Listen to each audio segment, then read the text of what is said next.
Assalamualaikum. Ita, aku wis ning pinggir jalan ki. Tanda di kene wae ya. Ya, oke.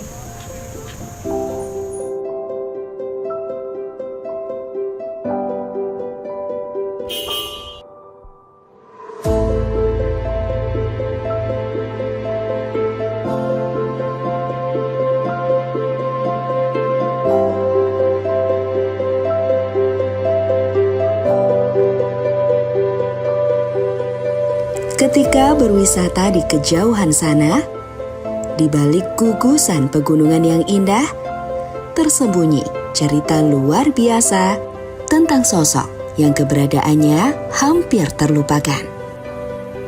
Kabupaten Batang adalah sebuah surga tersembunyi yang mengundang para pelancong untuk menjelajahi keindahan alamnya yang memukau. Terletak di jantung Jawa Tengah, tempat ini bukan hanya menyimpan kekayaan alam, tetapi juga menjadi saksi bisu perjalanan seorang pahlawan yang penuh pengabdian serta pengorbanan.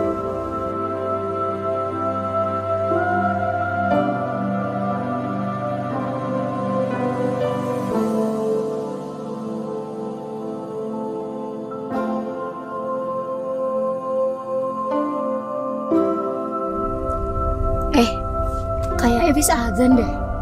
Kita golek musola atau masjid sih wae yuk. Kayaknya ning ngarep kono musola deh. Oh, iku yo. Ya wes mandekane wae, Pak. Tapi aku rak melu ya, soalnya aku ra salat. Ya wes awakmu nunggu di ning mobil bae. Aku karo Waro sing metu. Yo, oke.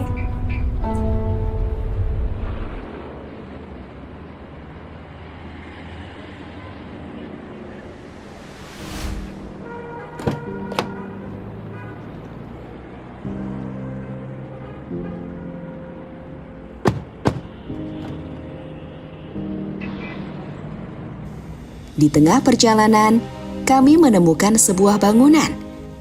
Awalnya kukira musola, namun setelah melihat lebih dekat, Loh, Is, jebul museum di musola. Iya ya. Lah kok museum? Loh, iku juga gambar foto kaya ngono kowe kan? Ning omahmu iku? Iya ya. Ah, ya wes nang musola liyane bae. ternyata itu adalah museum yang menampilkan sosok pahlawan. Nyapa sih ning kono, Is? Ayo nang musola. Iya. Yang wajahnya persis dengan gambar yang ada di rumahku. Sejenak aku merasa kaget dan bingung. Siapa sebenarnya beliau? Rasanya seperti menemukan potongan misteri yang tak terduga di tengah petualangan kami. Aku Istiqomah, tapi panggil saja aku Isti. Tempat tinggalku berada di sudut kota Batang. Lahir dalam keluarga rifaiyah, namun sejauh ini aku tidak mengerti tentang sosok di balik itu semua. Seperti kebanyakan anak seumuranku, aku sibuk dengan duniaku sendiri. Namun, rasa penasaranku mulai muncul hingga membuatku bertekad mencari tahu tentang segala hal yang berkaitan dengan beliau. Sosok yang pengabdiannya diabadikan dalam sebuah museum.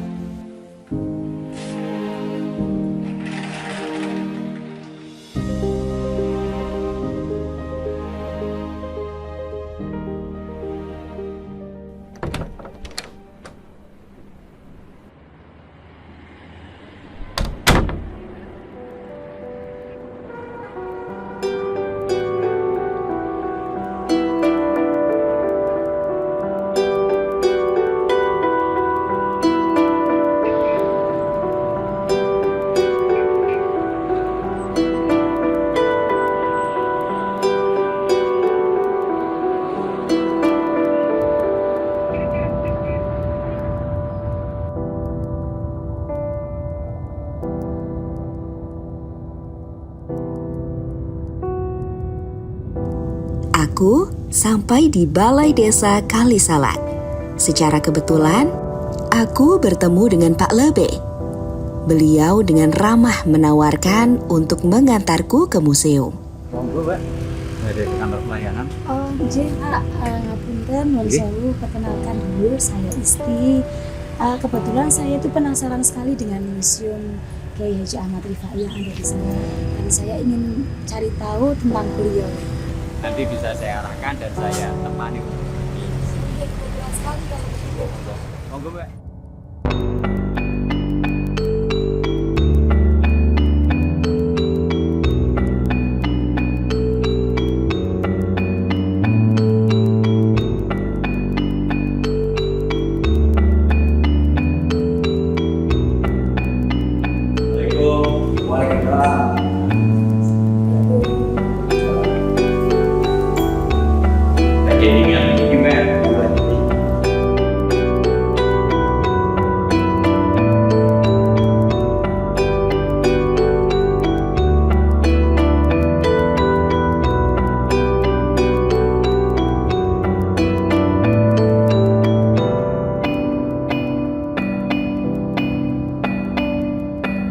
Untuk Desa Kalisala ini termasuk kategori desa tertua di Kabupaten Batang, di mana jejak perjuangan para pahlawan yang ada di Desa Kalisala dimulai dari Kiai Haji Mugita Muhammad itu pada tahun 1610 Masehi, dilanjutkan perjuangan yaitu eranya Kiai Haji Habib Umar bin Yahya, itu termasuk Telik Sandi Pangeran Diponegoro pada tahun 1700-an Masehi.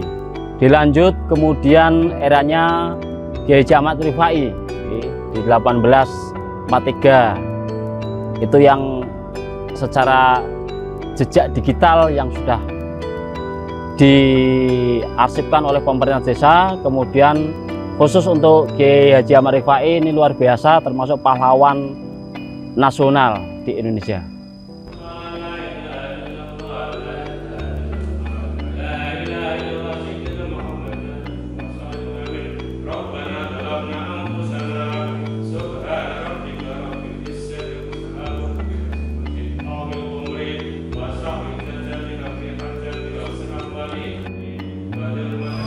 Peninggalan yang ada di Desa Kalisala yang masih ada, diantaranya adalah satu, ini tanah yang merupakan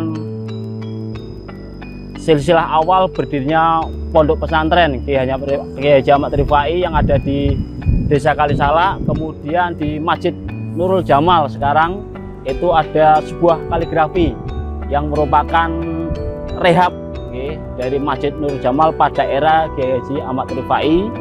Kemudian di samping pojok sebelah utara dari masjid itu ada makam yang termasuk istri dari Kiai Haji Ahmad Rifai. Mbak Isti, literasi yang di sini semuanya salinan, yang asli ada di Belanda. Salah satunya orang yang sudah meneliti di sana ada Profesor Abdul Jamil sebagai literasi. Di sini ada berjudul Perlawanan Kiai Desa. Ini full tentang Mbah Kiai Haji Ahmad Rifai.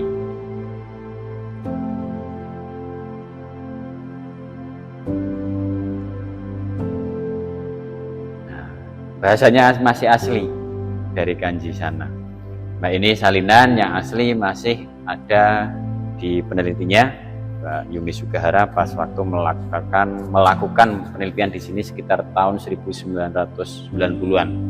Ini termasuk ini ya, ada gambar-gambar yang masjid mungkin? Ya, ini Masjid Kalisala sebelum dibugar. Oh, berarti dulu masjidnya Kiai Haji Ahmad Rifai itu? Termasuk Kaligrafi yang dibuat oleh Kiai Haji Ahmad Rifai masih berada di masjid ini dan sampai sekarang masih ada. Allahu Akbar,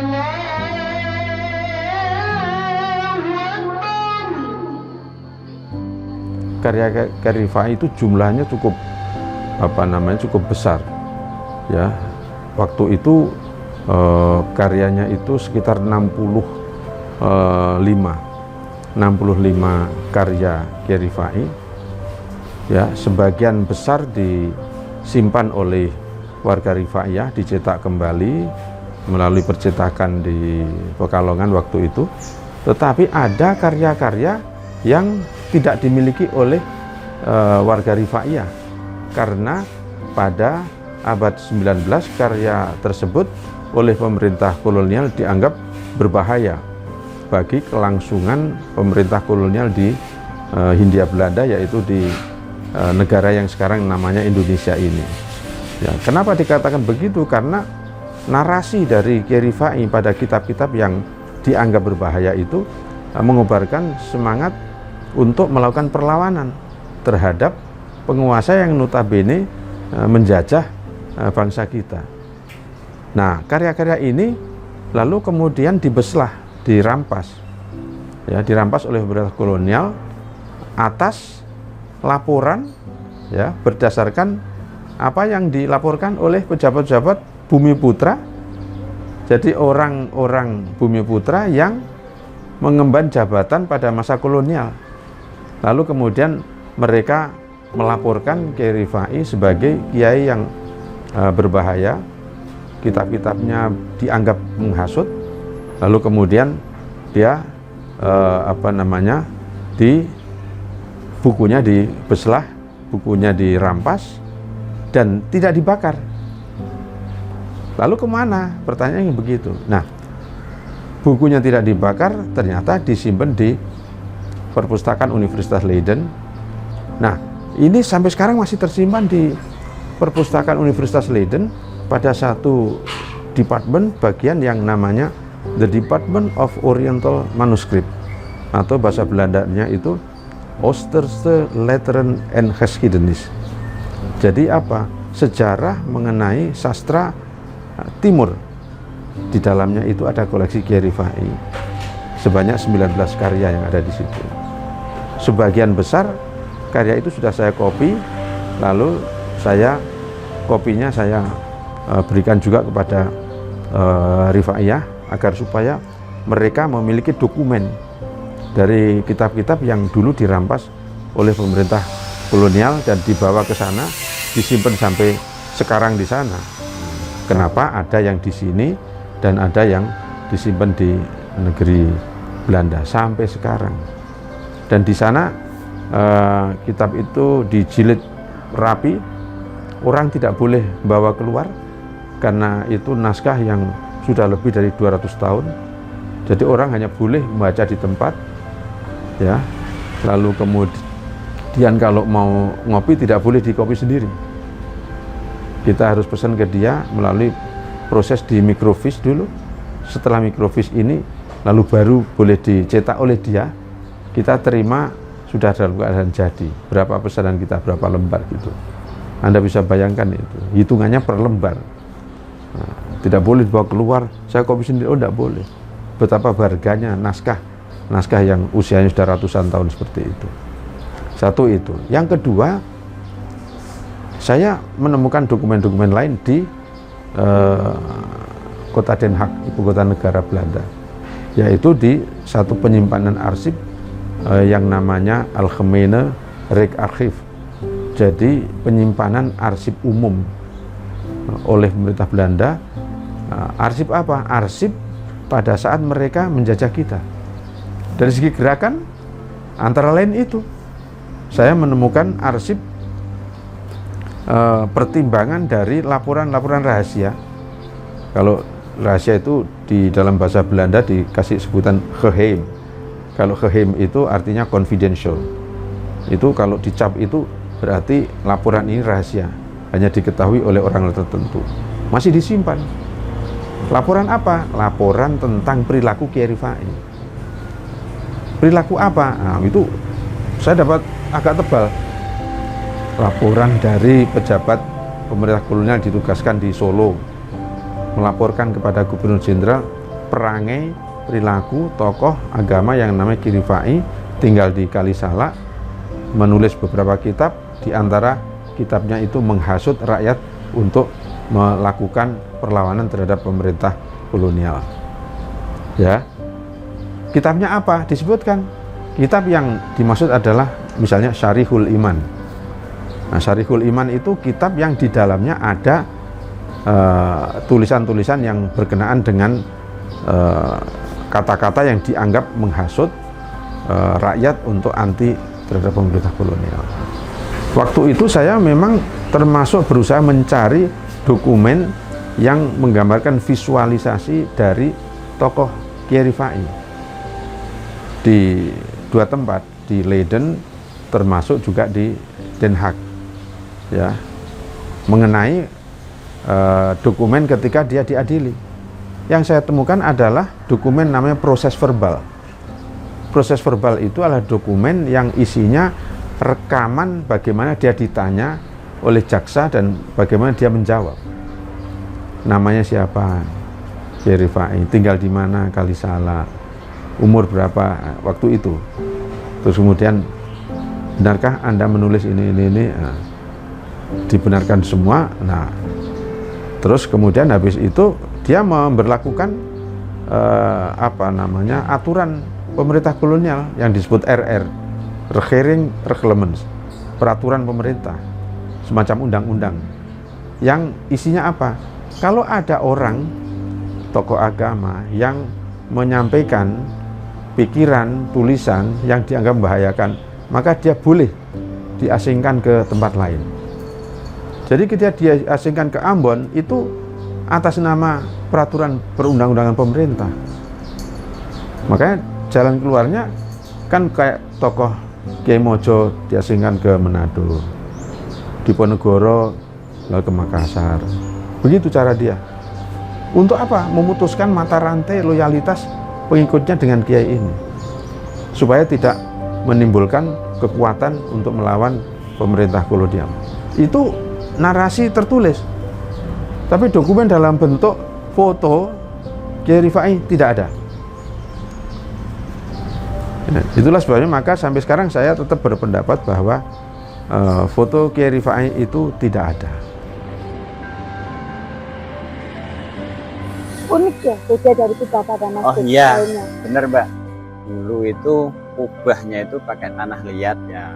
Kemudian itu replika yang kita bikin mirip dan sama, cuma diperbesar lagi. Iya. Kita pasang sama pakai kuningan. Saat ini sedang tahap rehab, peninggalan yang ada di sana kita amankan dulu. Nanti setelah masjid terbangun bagus, rapi, baru peninggalan-peninggalan beliau kita arsipkan, ditempatkan khusus sebagai jejak sejarah yang ada di Desa Kalisala. Kemudian hero semangat bersama-sama untuk mengembangkan Desa Kalisala menjadi desa wisata religi sesuai dengan SK Bupati Batang pada tahun 2022.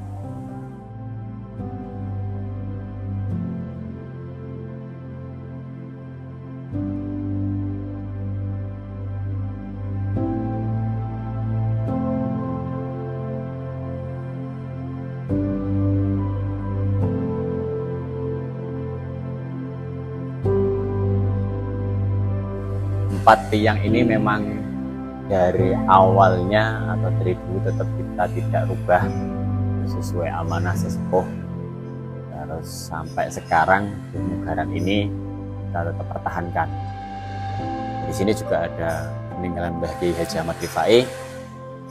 Kaligrafi asyhadu alla ilaha illallah wa asyhadu anna Muhammadar Rasulullah itu sesuai dengan artinya saya ingsun bersaksi bahasanipun bahwa pangeran niku Gusti Allah lan Kanjeng Nabi Muhammad niku utusane Gusti Allah. Itu Mbak di antara peninggalan yang Mbah Rifai yang masih dan terjaga sampai sekarang. Berarti inilah buatan tangan beliau langsung. Menurut literasi seperti itu. Banyak obrolan yang membuatku bingung. Ternyata banyak peninggalan yang tidak pernah ku dengar namanya selama ini. Pak Lebe memintaku bertemu dengan seseorang. Asyhadu alla ilaha illallah wa asyhadu anna Muhammadar Rasulullah. Angawaruhi ati ningsun ing satuhune ora ana pangeran kang sinembah sakbenere ing dalem wujude angin Allah. Lan angawaruhi ati ningsun ing satuhune Nabi kita Muhammad iku utusane Allah kang tinurunan kitab Quran kang dadi panutan agama Islam utawi rukune Islam iku sawiji belaka yaiku ngucap syahadat loro kang wis kasebut. Assalamualaikum.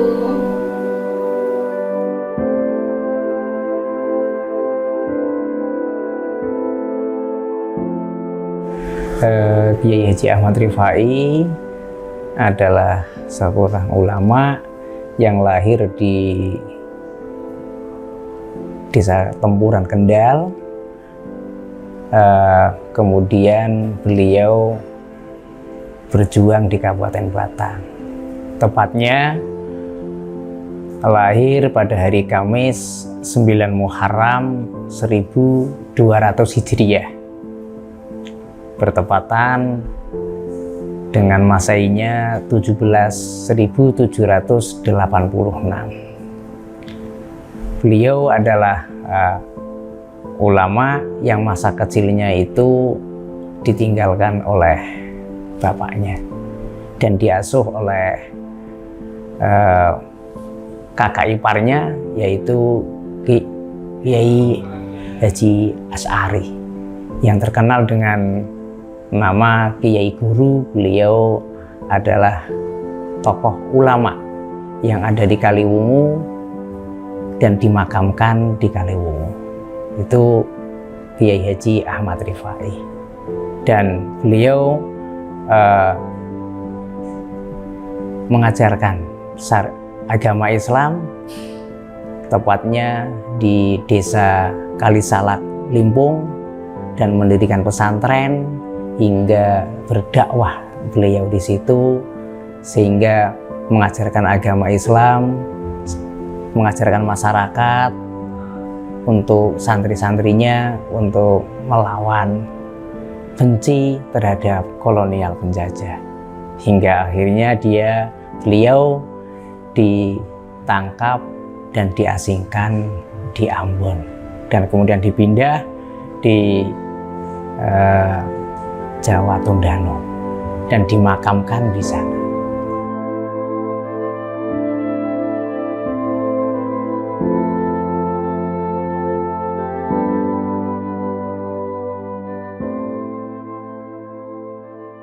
Pada tahun 2004 itu beliau dinobatkan dianugerahi menjadi pahlawan nasional dari Kabupaten Batang.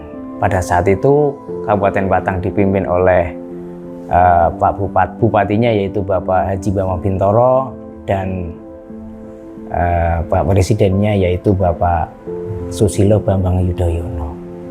Dan masyarakatnya itu belum tahu itu kan kemungkinan karena masih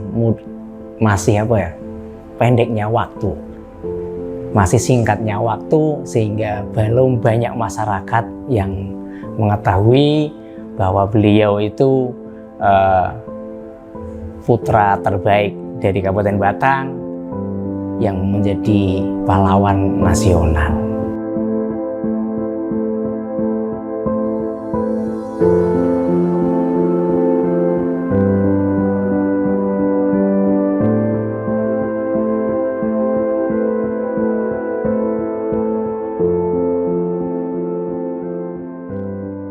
Pesantrennya dibakar, kitab-kitab karangannya juga dirampas, dan santrinya yang setia dengan beliau juga ditangkap. Akhirnya semua santrinya itu lari, dan dia tidak mau mengaku gurunya kepada Belanda karena takut untuk ditangkap, sehingga di situ banyak sekali. Itu harus Anda catat perubahan dari sikap pemerintah, baik pemerintah pusat dan pemerintah daerah, ya, Jawa Tengah dan wilayah-wilayah kabupaten sekitar ini, dari yang semula menganggap dia sebagai pengaco, sebagai orang yang menyebarkan ajaran sesat, lalu menjadi pahlawan nasional. Itu harus dicatat. Sebelum dikasih anugerah pahlawan nasional oleh Presiden SBY, ya, itu status dia adalah status tokoh ulama yang kemudian dianggap menyebarkan ajaran-ajaran yang sesat Misalnya, karena dia mengajarkan rukun Islam 1. Berbeda dengan kebanyakan ajaran yang disampaikan oleh lembaga pendidikan kita mengenai rukun Islam, rukun iman, gitu kan? Kan rumusannya rukun iman 6, rukun Islam 5. Nah, Kiai Rifai dalam buku yang tadi saya katakan, mengatakan rukun Islam itu hanya 1. Apa? Yaitu membaca 2 kalimat syahadat. Asyhadu alla ilaha illallah wa asyhadu anna Muhammadar Rasulullah. Tapi yang dimaksud dengan Kiai Rifai, rukun Islam 1 itu apa? Yang mengesahkan orang menjadi Islam itu cuma 1. Sah sebagai orang Islam, yaitu baca syahadat.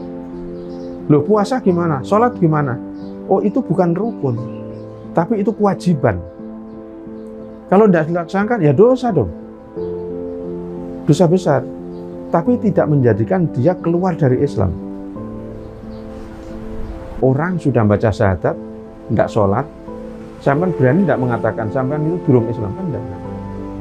Tapi kalau orang disuruh baca syahadat nggak mau, dia belum Islam. Jadi logika yang dibangun Kiai Rifai kayak begitu.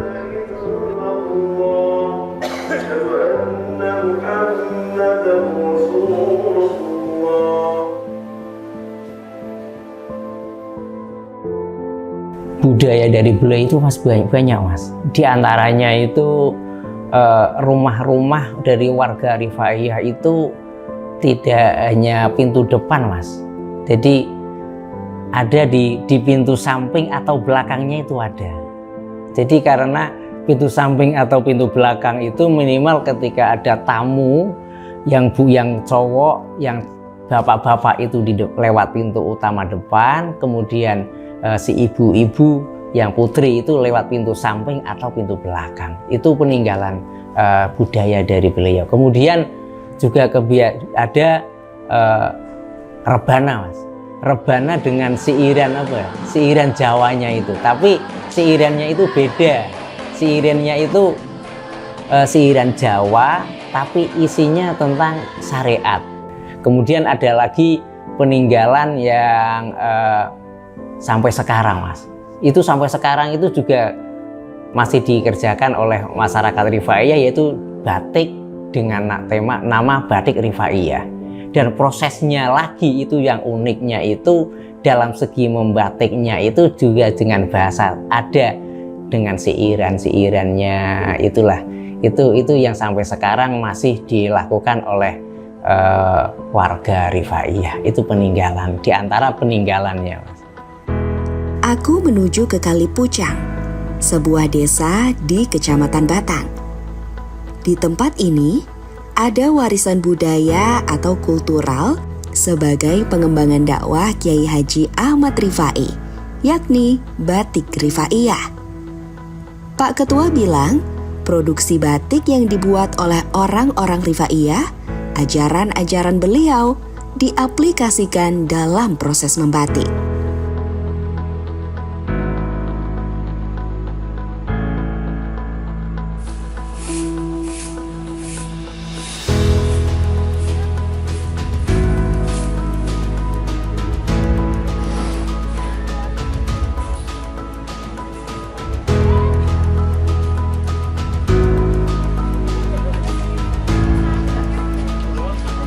Assalamualaikum. Waalaikumsalam. Monggo. Monggo, Mbak. Ya, Mbak kabarnya?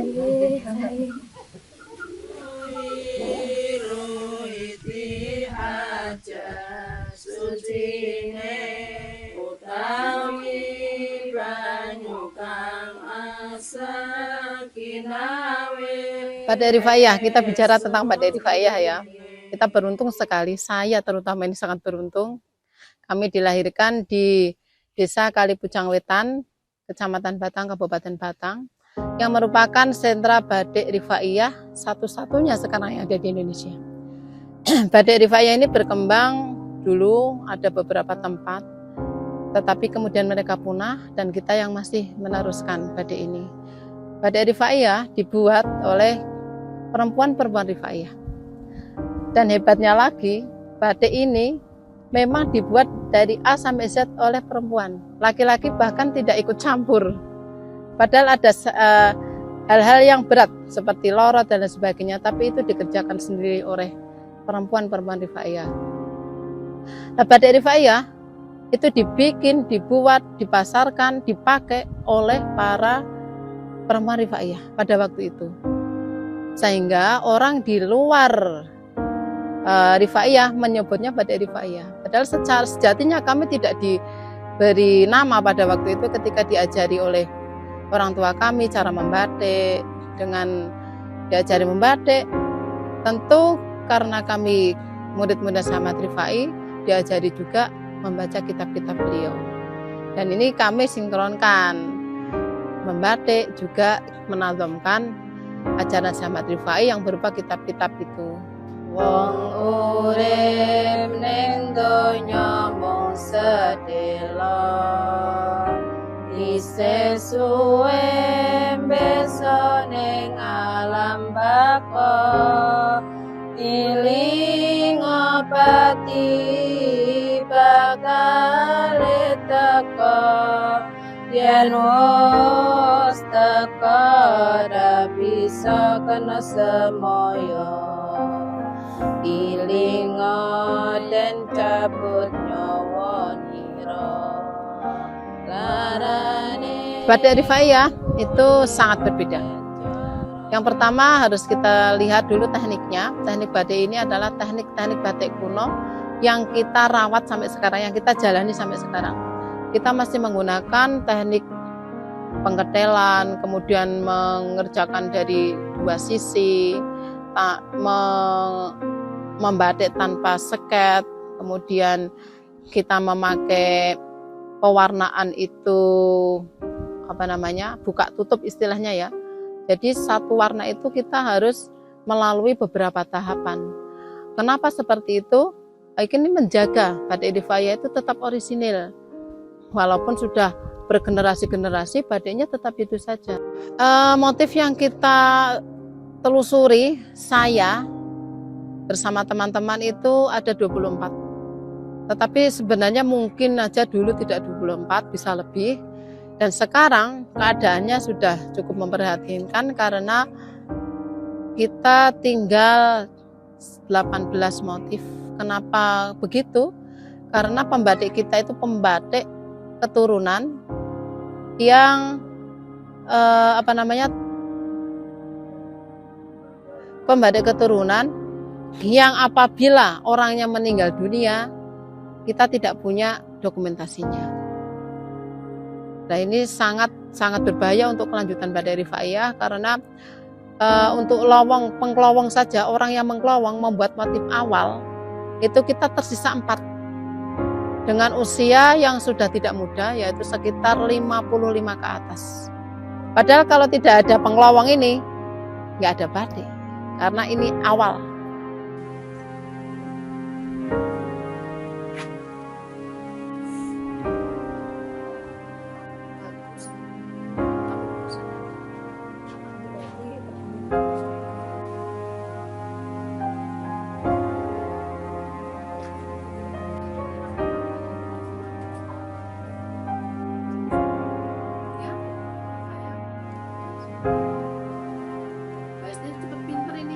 Generasi sekarang kami sedang dalam keadaan sangat prihatin karena anak muda sekarang tidak banyak, bahkan hampir tidak ada yang mau bergelut di batik ini. Kami mendata tahun 2016 itu hanya 4 orang. Sekarang yang 4 itu ada bertahan 3 orang, dan itu merupakan satu alamat buruk bagi sebuah keberlanjutan batik tradisi ini. Kalau kita-kita yang sekarang berusia di atas 40 tahun, satu persatu harus berpulang, tidak ada yang menjaga tradisi ini. Tradisi ini punah. Dan itu prihatin, dan saya harus mengatakan, ayo kita kerjasama. Kalau tidak sekarang, kepunahan itu di depan mata. Saya kembali mbok mangan borang kok.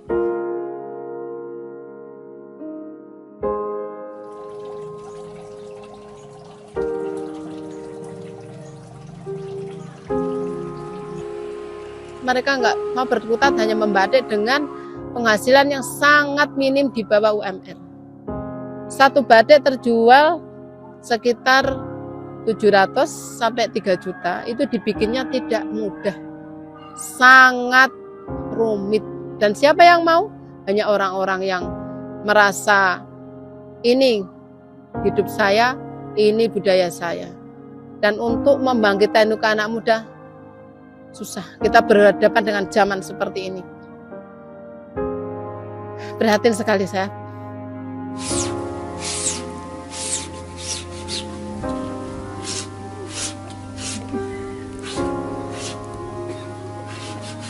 Sama sekali tidak ikhlas, tapi kalau memang sudah waktunya, kami harus bagaimana?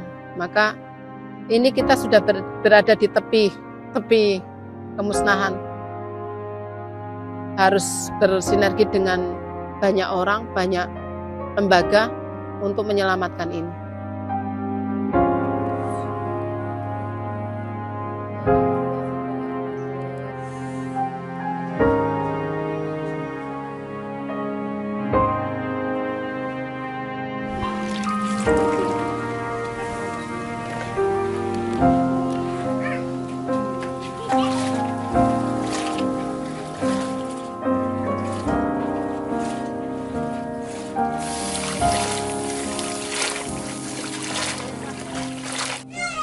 Batik Rifaiyah, kita memang semuanya dikerjakan oleh para perempuan. Bahkan meracik warna. Meracik warna itu yang mengerjakan perempuan.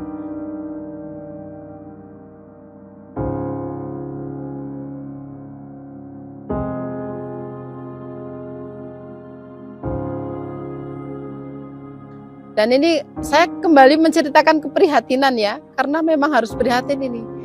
Kita hanya punya satu pengracik warna, usianya 46. Belum ada kader lain, walaupun kita sudah berusaha, tapi belum ada yang lolos.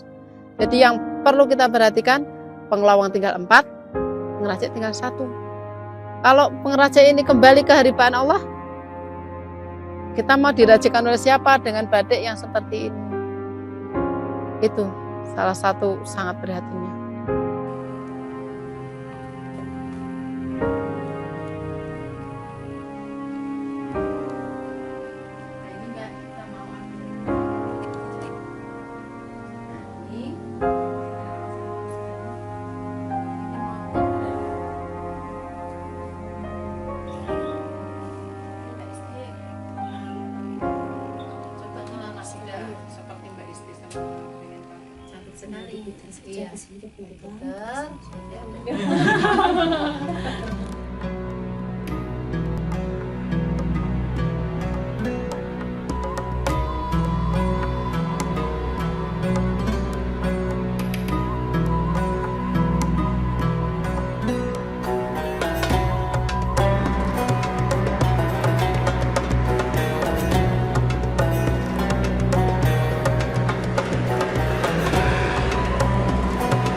Keyakinanku terhadap perjuangannya sebagai pahlawan nasional semakin menguat. Sehingga aku menemui satu-satunya pelaku sejarah yang masih hidup sampai saat ini.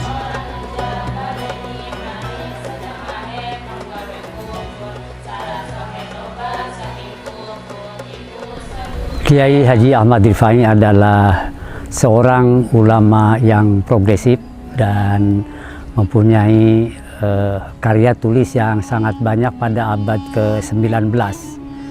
Karya-karyanya itu banyak yang kontroversi disebabkan karena Kiai Rifai itu mengambil pemikiran secara induktif. Jadi artinya melihat situasi di lapangan terlebih dahulu dan kemudian membangun konsep-konsep untuk mengajarkan Islam baik keimanan maupun ibadah dan sosial.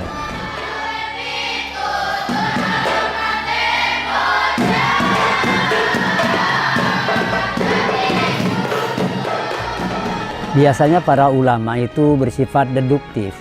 Jadi ada doktrin Al-Quran, hadis, dan kemudian keputusan para ulama diterapkan di masyarakat. Sedangkan Kiai Rifai mempelajari situasi di masyarakat dan kemudian membuat sebuah konsep-konsep mengajarkan Islam secara utuh kepada masyarakat yang mudah dan dapat dipahami. Dan kemudian akibatnya adalah menimbulkan banyak kontroversi seperti rukun Islam 1 umpamanya, dan kemudian beliau memandang bahwa pelaksanaan ibadah secara umum di masjid-masjid dan di musola-musola karena tidak memenuhi syarat rukun menurut penelitian dan penglihatan beliau itu, sehingga beliau mendirikan sholat Jumat sendiri meskipun di sebelahnya sudah ada masjid yang mendirikan sholat Jumat.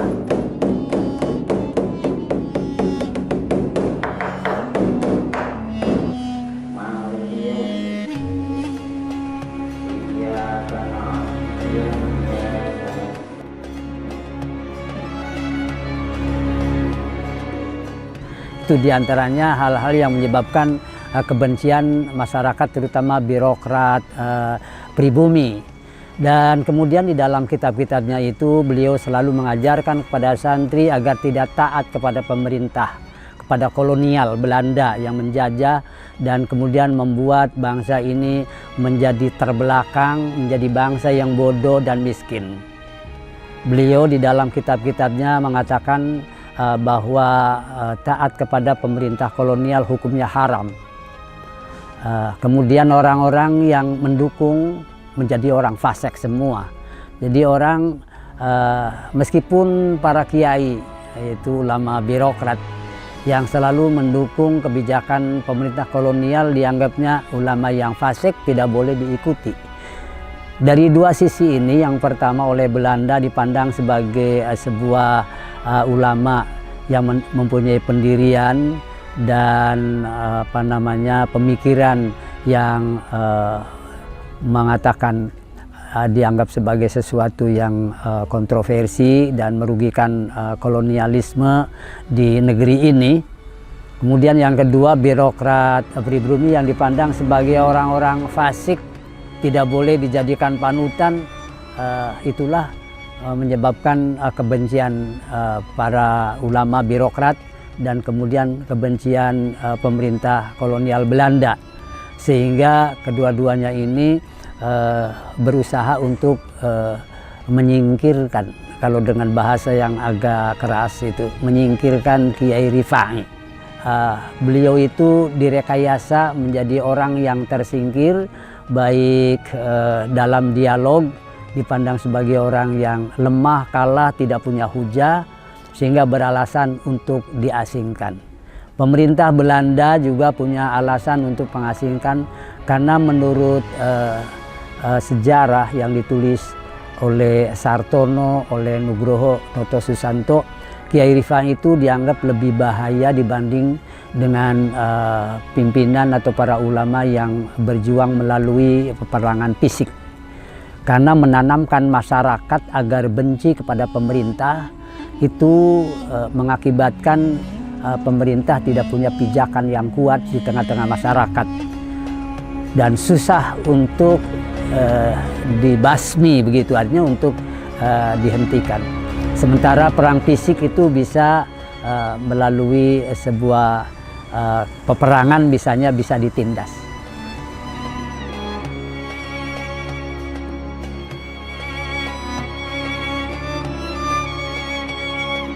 Jadi beliau sebagai pahlawan nasional jelas karena beliau menanamkan kebencian kepada masyarakat dan kepada rakyat, terutama kepada murid-murid dan kepada santrinya yang tersebar di berbagai pelosok daerah itu. Kemudian beliau bersedia mengorbankan dirinya dan mengorbankan keluarganya untuk diasingkan. tidak ada kompromi dengan pihak Belanda itu. Dan kemudian disebabkan karena perjuangan beliau itu di Batang, di Kalisalak, Kabupaten Batang, oleh karena itu mengusulkan pahlawan nasional juga berangkatnya dari Batang, bukan dari tempat kelahirannya di Kendal. Saya kira ini alasan mengapa Kiai Rifai itu diangkat menjadi pahlawan nasionalnya dari Batang, dari karena perjuangannya itu di Batang. Figur sentral dari organisasi Rifai adalah Kiai Haji Ahmad Rifai.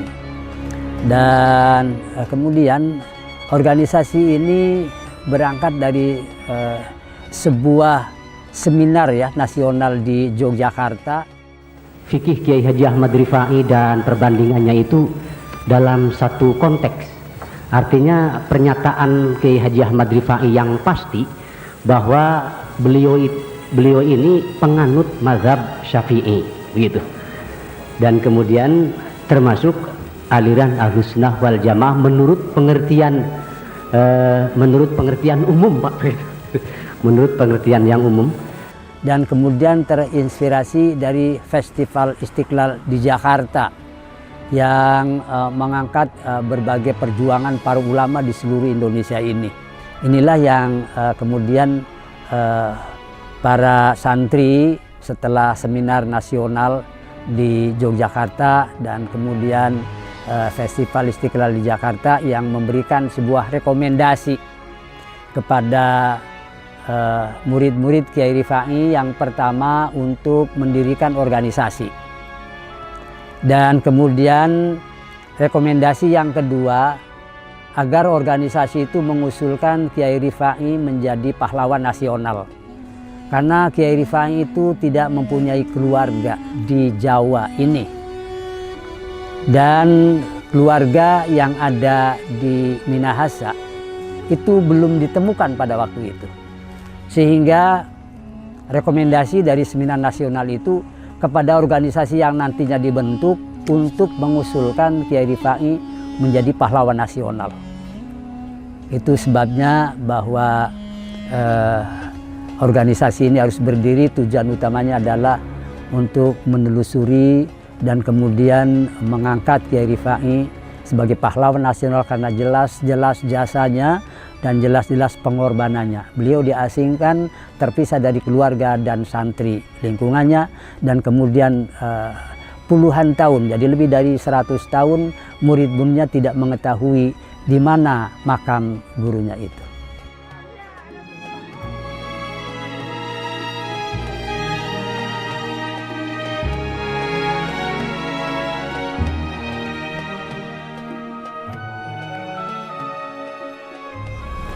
Sebetulnya radikal pada waktu itu untuk ke pemerintah, ya, pemerintah Belanda itu saya kira merupakan keniscayaan ya. Jadi artinya merupakan keniscayaan karena memang masyarakat yang ditindas dan beliau yang mempunyai jiwa kepahlawanan itu mesti melakukan sesuatu yang radikal. Radikal pertama menentang semua kebijakan pemerintah kolonial yang beliau melihatnya pemerintah kafir, tidak wajib ditaati. Kemudian yang kedua, ulama birokrat, para pejabat birokrat ini juga termasuk yang dikecam oleh Kiai Rifai. Dianggap semuanya menjadi orang-orang fasik yang tidak sah menjadi panutan, tidak boleh menjadi panutan. Itulah sebabnya Kiai Rifai dianggap sebagai ulama yang radikal.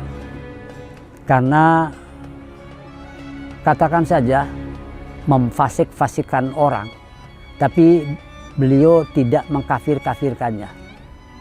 Jadi ada konsep beliau tentang kafir itu tetapi tidak menunjuk orang, tapi hanya menunjuk sifat saja.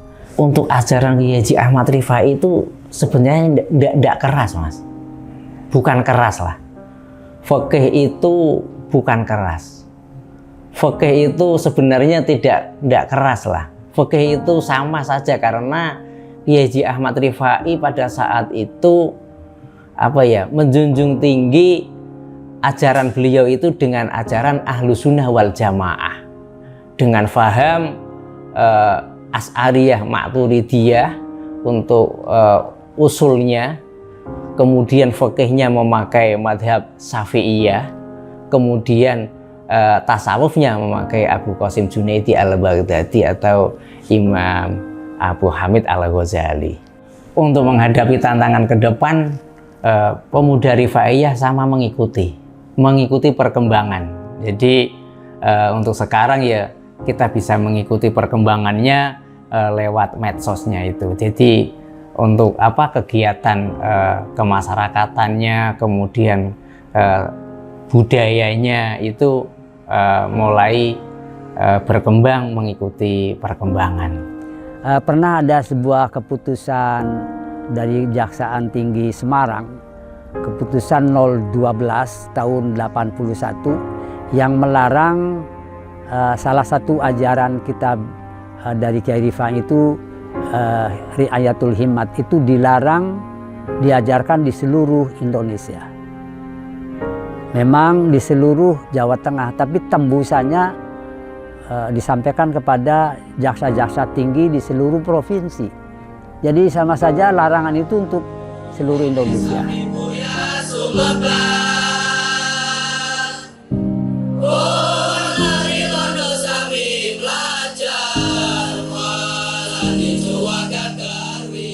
Rifaiyah resmi didirikan pada tanggal 25 Desember 1991 di area Yayasan Rifaiyah Arjawinangun Cirebon. Belum lama ini, mereka menyelenggarakan Muktamar Nasional yang ke-10 di Kabupaten Batang. Menariknya, anggotanya sekarang luar biasa banyak, jutaan orang. Bahkan, kantor pusat organisasi ini juga berlokasi di Kabupaten Batang, di tempat di mana aku bertemu Pak Ketua PD Rifaiyah. Perjuangan untuk mengubah atau meninjau kembali keputusan Jaksa Tinggi Semarang tahun 81 itu prosesnya sangat panjang. Kami dari Rifaiyah memohon kepada Kejaksaan Negeri Batang untuk mengumpulkan ormas-ormas Islam, menyampaikan bahwa ajaran Kiai Rifai itu tidak sesat. Kemudian sesudah selesai di Batang, langsung ke Kejaksaan Tinggi Semarang menyampaikan hasil dari musyawarah atau mudzakarah di Kejaksaan Kejaksaan Negeri Batang itu, bahwa ajaran Kiai Rifai tidak sesat. Tetapi ketika mohon kepada Kejaksaan Tinggi di Semarang untuk meninjau kembali keputusan itu, beliau mengatakan kepada kami bahwa keputusan sudah sah karena mendapat rekomendasi dari Majelis Ulama, dari MUI, begitu, dari MUI provinsi. Kemudian berikutnya, karena usaha kami untuk meninjau kembali itu tidak cukup hanya sampai di situ. Kemudian kami ke Jaksa Agung, dan kemudian dengan berbagai alasan dan mengenai yang dituduhkan dan yang menjadi alasan dilarangnya itu, kami sudah menjelaskan semua ke Kejaksaan Agung di Jakarta, dan kemudian baru Jaksa Agung memerintahkan kepada Jaksa Tinggi Jawa Tengah itu agar keputusan SK 012 ditinjau kembali, sehingga pelarangan itu sudah dicabut. Kemudian yang kedua, usul untuk Kiai Rifai menjadi pahlawan nasional yang kedua itu adalah foto. Jadi Kiai Rifai itu tidak ada gambarnya. Bagaimana mungkin pahlawan nasional tidak ada gambarnya dan makamnya di mana? Jadi kemudian perjuangan berikutnya menelusuri makam Kiai Haji Ahmad Rifai itu memakan waktu ada hampir 17 tahun lamanya baru ditemukan. Semenjak pencarian di Ambon, kemudian langsung ke Sulawesi Utara, kemudian langsung ketemu di makam Kiai Mojo di Jawa Tondano itu. Jadi ada sebuah proses yang sangat panjang sesungguhnya mengenai Kiai Haji Ahmad Rifai menjadi pahlawan nasional itu.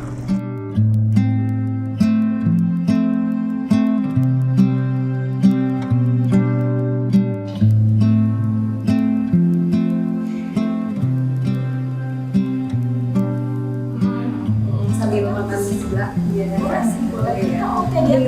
Iya harus dong.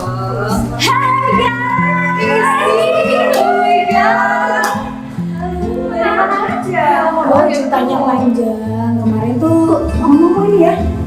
Bagus nggak kamu? Wah, bagus banget sih. Gimana ya? Ada asli loh. Ini asli. Jadi tulisan langsung. Motifnya banyak banget ya. Bagus banget. Kemarin ingat nggak waktu kita ke liburan ke Peranten itu? Nah di sana itu kan kita sempat lihat musola, ternyata museum itu ya. Nah dari situ tuh aku lihat ada gambarnya itu loh Mbak Rifa, itu gambar yang sama yang di ruang tamu rumahku. Ternyata dia itu seorang pahlawannya luar biasa. Ini salah satu peninggalan budayanya. Pentingnya. Coba jadi sebenarnya ini produk lokal ya. Iya, produk lokal. Kita masuk dulu yuk.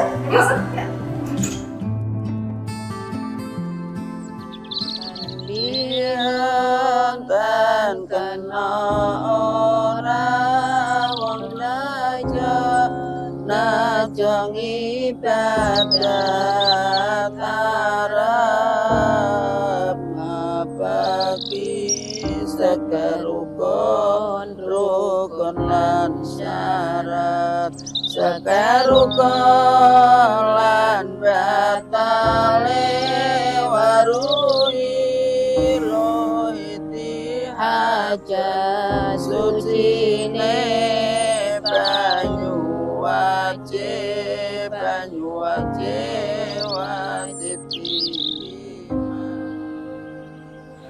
beberapa orang kiai diantaranya Pak Sajirin, Pak Holik, Pak Rosidi, Pak Kiai Haji Ahmad Ali Nahri mengadakan pencarian penelusuran makam Kiai Haji Ahmad Rifai di Kampung Jawa Tondano. Dan ditemukan makamnya Kiai Haji Ahmad Rifai berada di sini.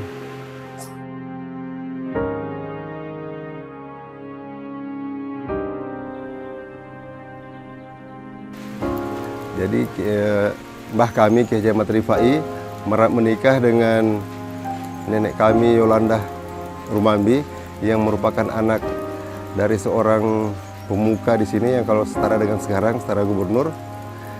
Sebagai orang yang terpandang kalau di sini bilang walak atau kepala suku, mendapatkan seorang anak yang diberi nama Marjan Rifai. Di saat Mbah Marjan berumur 6 tahun, nenek Rumambi meninggal dunia. Terus Mbah Kiai Haji Ahmad Rifai menikah lagi dengan nenek Pelealu Sompotan, mendapatkan 4 orang anak, yang tapi anak-anaknya itu keturunannya tidak ada di Manado sini, ada di Gorontalo tersebar. Jadi yang menyebar di Tondano, Sulawesi Utara ini keturunan dari Mbah Marjan.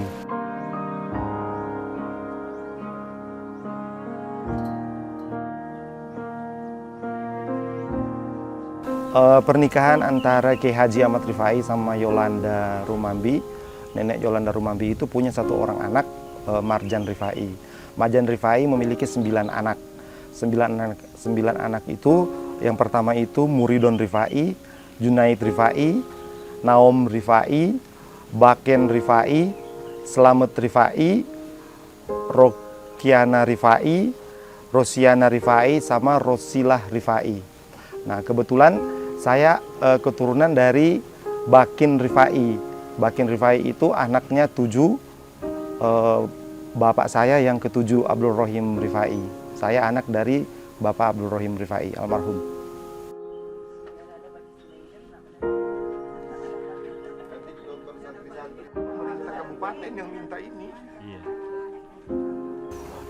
Sebagai keturunan keluarga Ahmad Rifai tentu sangat bangga tentang penemuan makam ini, tapi sebelum penemuan makam, kita sebagai keturunan sudah diajarkan oleh orang tua kita, sudah sering datang kemari bahwa ini makam mbah kami, Ahmad Rifai. Tapi waktu itu kami belum tahu kalau mbah kami ini pahlawan.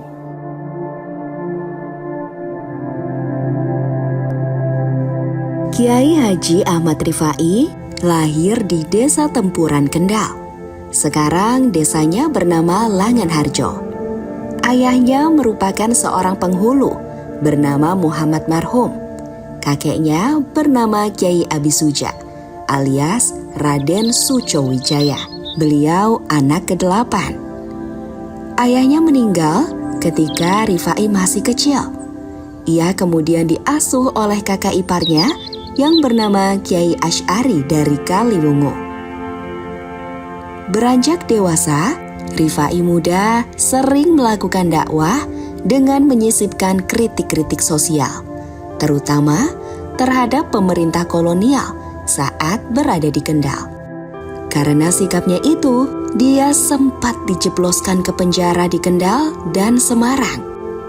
Setelah keluar dari penjara, Ahmad Rifai berangkat haji pada tahun 1816. Usianya 30 tahun. Ada 2 versi. Pemerintah masa itu mencatat beliau berada di Timur Tengah selama 8 tahun. Namun, para santrinya meyakini selama 20 tahun, yaitu di Makkah dan Madinah selama 8 tahun, kemudian menimba ilmu di Mesir selama 12 tahun. Pada tahun 1836, Ahmad Rifai kembali ke Indonesia. Usianya 51 tahun. Di Kaliwungu, Ahmad Rifai membantu kakak iparnya menjadi ustadz di pondok pesantrennya. Di samping mengajarkan ilmu-ilmu agama, beliau juga menyampaikan sikap benci pemerintah kolonial. Mbah Rifai kemudian dibuang ke Kali Salak pada tahun 1838. Beliau pertama kali tinggal di rumah Kiai Nawawi di Desa Kranggonan yang kini menjadi Dukuh Karanganyar, Desa Limpung. Sekarang, lahan bekas rumahnya menjadi tempat wudhu di Masjid Karanganyar. Belakangan, Kiai Nawawi menjadi besan Mbah Rifai. Anak laki-lakinya, Kiai Maufuro, menikah dengan anaknya Mbah Rifai yang bernama Fatimah. Kiai Maufuro merupakan salah satu santri Mbah Rifai. Di belakang Masjid Karanganyar itu terdapat makam Kiai Nawawi dan Fatimah. Sementara Kiai Maufuro yang menjadi salah satu santri kepercayaan Mbah Rifai dimakamkan di Singapura. Beliau meninggal saat perjalanan haji. Sementara itu, kisah perjalanan Mbah Rifai di Kali Salak dimulai dari pertemuannya dengan Sujina, seorang janda kaya mantan istri Demang Kali Salak. Ada cerita keduanya dimakcomblangi oleh orang Cina. Mbah Rifai dan Sujina pun memulai babak baru dalam kehidupan mereka. Pada tahun 1841, Mbah Rifai mengambil langkah besar mendirikan sebuah pondok pesantren Al-Quran dan madrasah Qawiul Islam. Tempat ini berlokasi di lahan yang kini menjadi museumnya. Usianya saat itu 55 tahun. Ketika itu, Kali Salak masih berstatus kawedanan yang memayungi beberapa kecamatan sekitarnya. Santri-santri Kiai Haji Ahmad Rifai berasal dari berbagai daerah seperti Wonosobo, Tegal, Gombong, Kendal, Pekalongan, Batang, dan lainnya. Jumlah mereka mencapai ratusan orang. Ada santri mukim dan tidak mukim.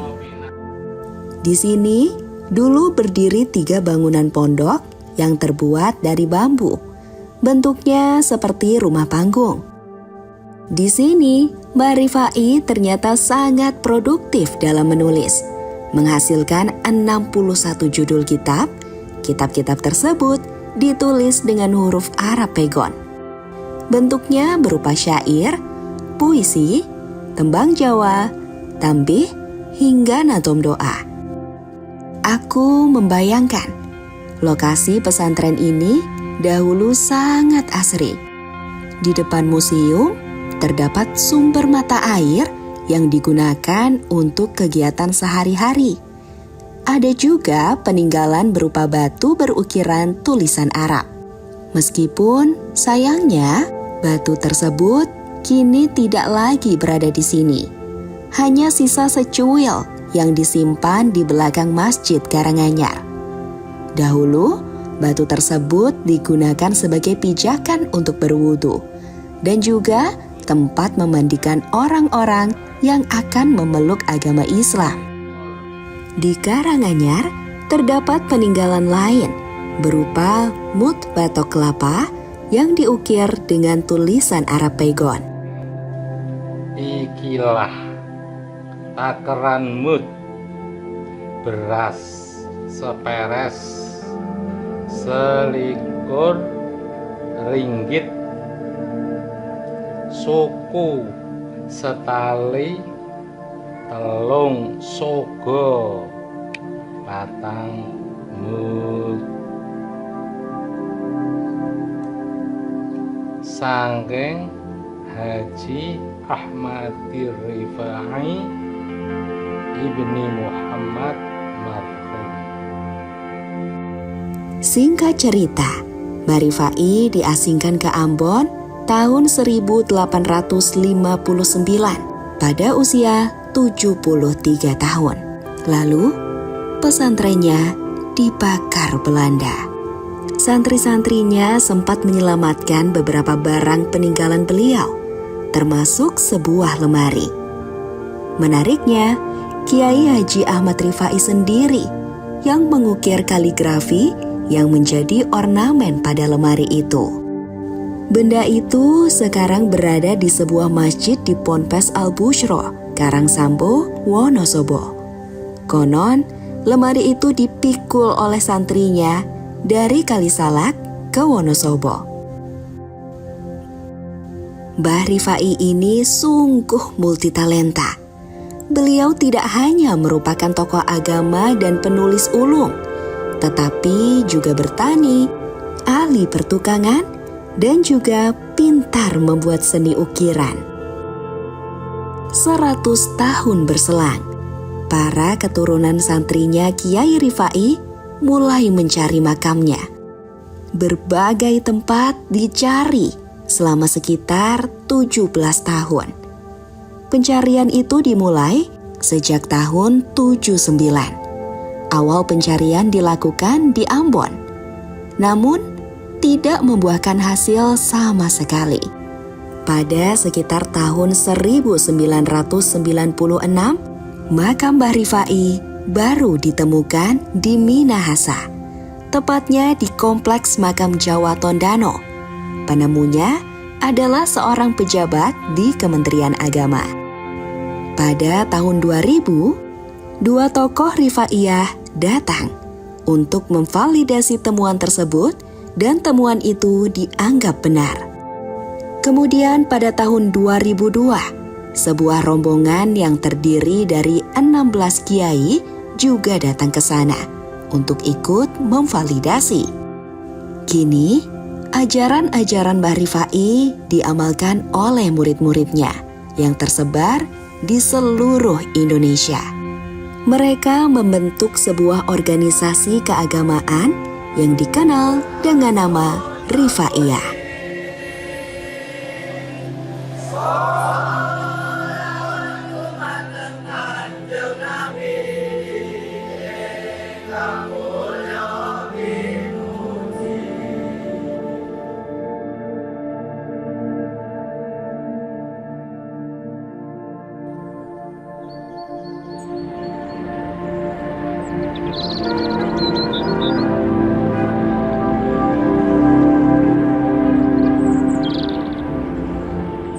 Bismillahirrahmanirrahim.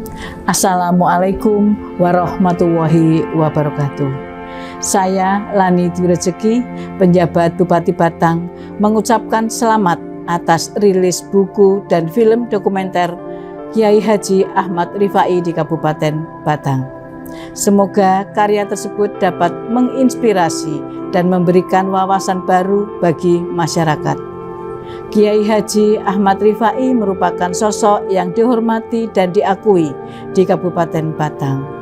Beliau dikenal sebagai tokoh yang penuh dedikasi dalam menyebarkan nilai-nilai keagamaan dan kebijaksanaan.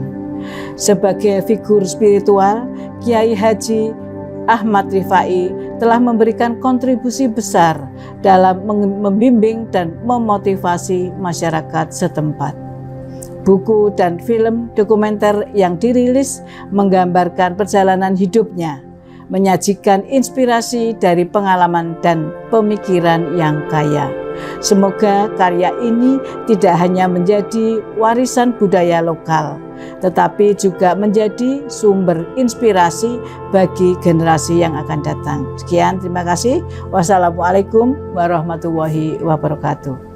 Assalamualaikum warahmatullahi wabarakatuh. Saya Ahmad Farhan, Kepala Kantor Kementerian Agama Kabupaten Batang, sangat-sangat mengapresiasi atas dibuatnya film dokumenter mencari jejak Kiai Haji Ahmad Rifai. Yang saya tahu bahwa beliau adalah salah satu pahlawan nasional. Dan ini patut diketahui oleh masyarakat luas, wabil khusus masyarakat Kabupaten Batang, bagaimana beliau berkiprah, bagaimana beliau berjuang, bagaimana beliau berdakwah dengan segala tantangan dan rintangannya pada saat itu. Ini sangat-sangat penting. Sekali lagi, saya sangat mengapresiasi atas dibuatnya film dokumenter ini. Assalamualaikum warahmatullahi wabarakatuh. Pembuatan film dokumenter Jejak Mbah Rifai Kabupaten Batang itu merupakan satu kegiatan yang dilakukan untuk mengenal lebih jauh Mbah Rifai yang merupakan salah satu pahlawan nasional dan ulama besar di Kabupaten Batang. Yang ini harus masyarakat, kemudian generasi-generasi muda di Kabupaten Batang dan sekitarnya mengenal lebih jauh siapa Mbah Rifai yang merupakan satu tokoh nasional, tokoh agama, tokoh panutan yang harus kita tauladani bersama di Kabupaten Batang maupun di Indonesia, karena merupakan satu pahlawan nasional yang ada di Indonesia. Berdasarkan pengamatan kami bersama para penggiat literasi Kabupaten Batang, di lapangan menunjukkan bahwa sebagian masyarakat Batang itu belum mengetahui secara keseluruhan siapa itu sosok tokoh pahlawan nasional, ulama besar kita, Kiai Haji Ahmad Rifai. Untuk itu, harapan kami dari para penggiat literasi Batang punya ide, punya inovasi untuk mengingatkan lagi, memperkenalkan lagi Kiai Haji Ahmad Rifai. Meskipun dari literasi yang ada sudah banyak para peneliti-peneliti yang meneliti tentang jejak beliau. Namun demikian, karena tadi fakta faktual kita di lapangan masih banyak yang belum tahu, harapan kita terutama sekali khususnya masyarakat Batang itu bisa mengetahui tentang sejarah perjalanan perjuangan Kiai Haji Ahmad Rifai.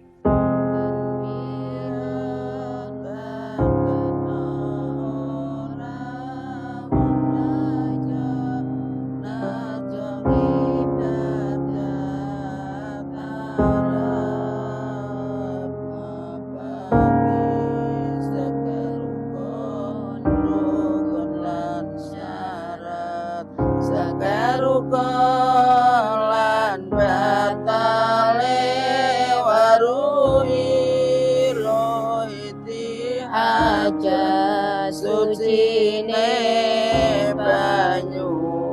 wajib banyu wajib diimat utawi banyu kang asa kinawe sucine iku banyu